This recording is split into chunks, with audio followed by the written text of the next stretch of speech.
Hello again everyone and welcome back to another V8 Veteran Season 19 track guide. This week we are at the famous Suzuka circuit, one that the V8 supercar really hates. All these very flowing corners really kills the tyres. So yeah, it should make for some interesting strategy play with the high tyre deg. But yeah, should be very interesting.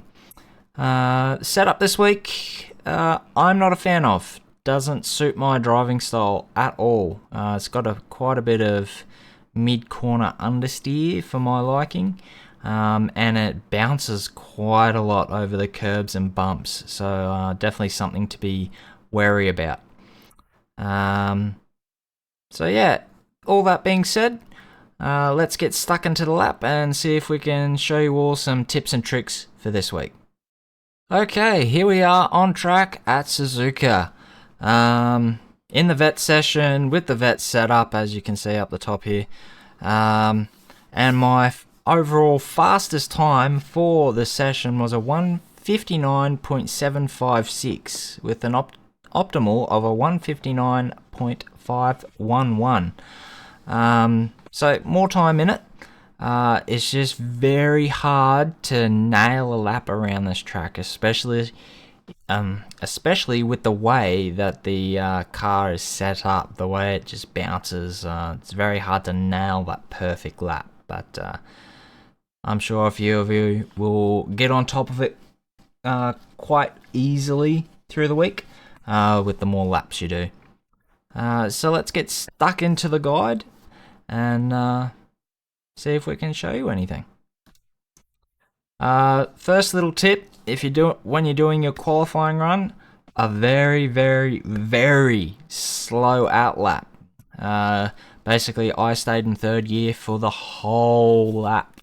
Not over-revving the car, not moving the tyres around at all. If you go out guns blazing, you'll easily lose at least half a second off your qualifying lap. So a very slow outlap before qualifying is required for this track, just for the way that all the lateral load puts on the tyres just kills the tyre life. So we'll get stuck into the lap here. Coming around, excuse me, opening up your final corner and getting a nice long straight here. And then we're braking just as the nose of our car gets to the white line that's going across the track here. I'll use my mouse. Yeah, real nice easy braking marker for turn one here. We'll go down into fourth gear, use a little bit of curb, down into third, and we'll try and get nice and close to this inside curb, apexing a little bit later for this corner. I didn't quite get to the apex there. We'll go up into fourth gear. We'll stay in fourth and we'll use the curbing on the inside. I was a little bit early on the curbing, so I pushed my car a little bit over to the next corner a bit too quickly, so a slightly later turn in would have been preferable.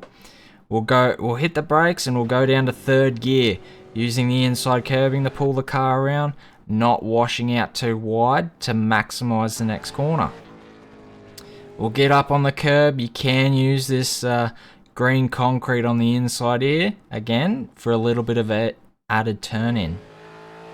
Staying in third through the S's here, again using that inside curbing to help rotate the car through the mid corner. And again, not going out to the exit of the corner, to open up the following corner. Staying in third, again a little bit of curb to help rotate the car, getting on the power and up into fourth.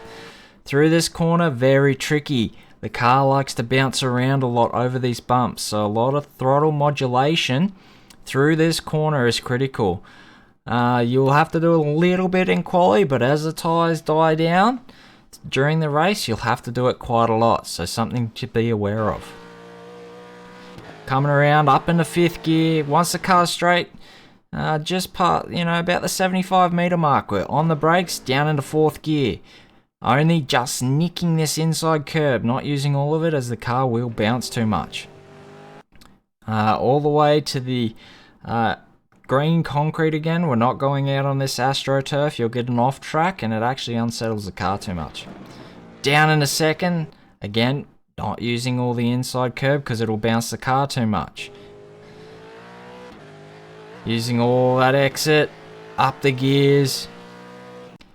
Now this is a first of a really tricky corners. Bleeding off the throttle, coasting through, a little bit of brake to help settle it, and then once the car's nice and straight, down the gears into 1st. We'll use a touch of inside curb, not too much as it'll over rotate the car, just enough to help pull the car around with minimal steering. Open up your corner nice and straight, run 1st gear out, up into 2nd, 3rd, and then we'll open up the following corner. Again, another tricky one, lots of bumps, so throttle modulation will come into play once again for this corner as the tyres start to die off. As we come around, as soon as the car's basically straight off the corner, you're on the brakes, down into 3rd gear. Touch of curb again to help rotate the car. Not using all the exit. If you go up on top here, it can unsettle the rear and send you into a spin. So something to be very careful about for this week. Tricky corner, this one. It'll trick you into getting on the throttle too early and you'll have to bleed off and get back on again, which will hurt you for the following straight into 130R. Little bit of curb, help rotate it. Using as much exit curb as the sim will allow. And then short run in this little tiny kink. And on the run into 130R.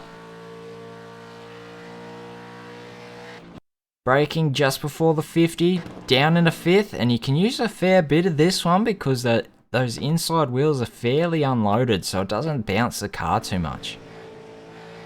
Using the exit curb as a bit of a motocross burn, it'll pick up the grip and just help you rotate through the exit. Once you're nice and straight, we're braking roughly at,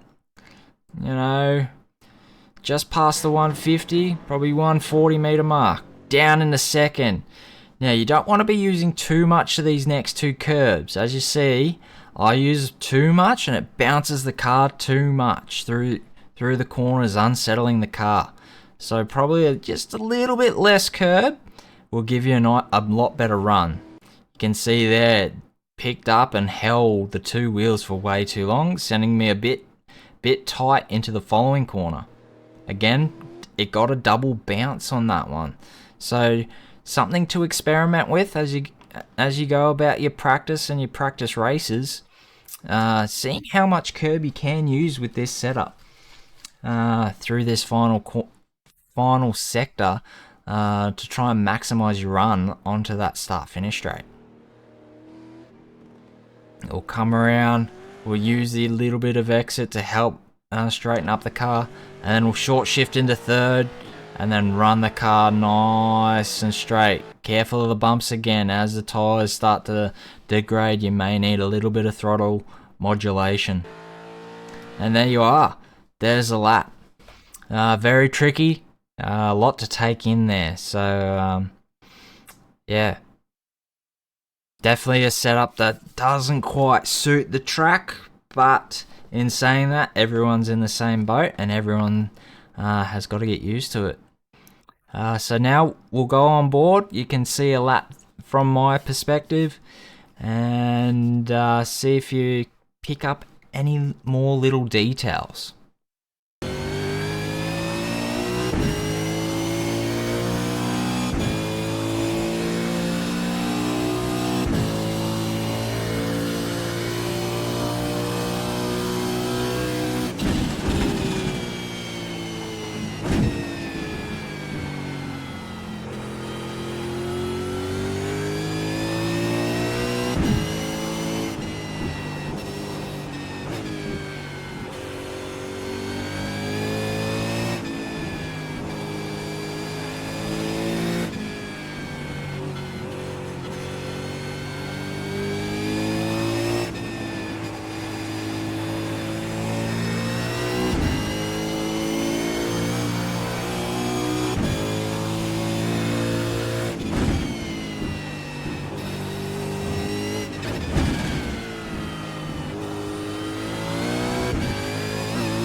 So there you have it, another track guide done for another week.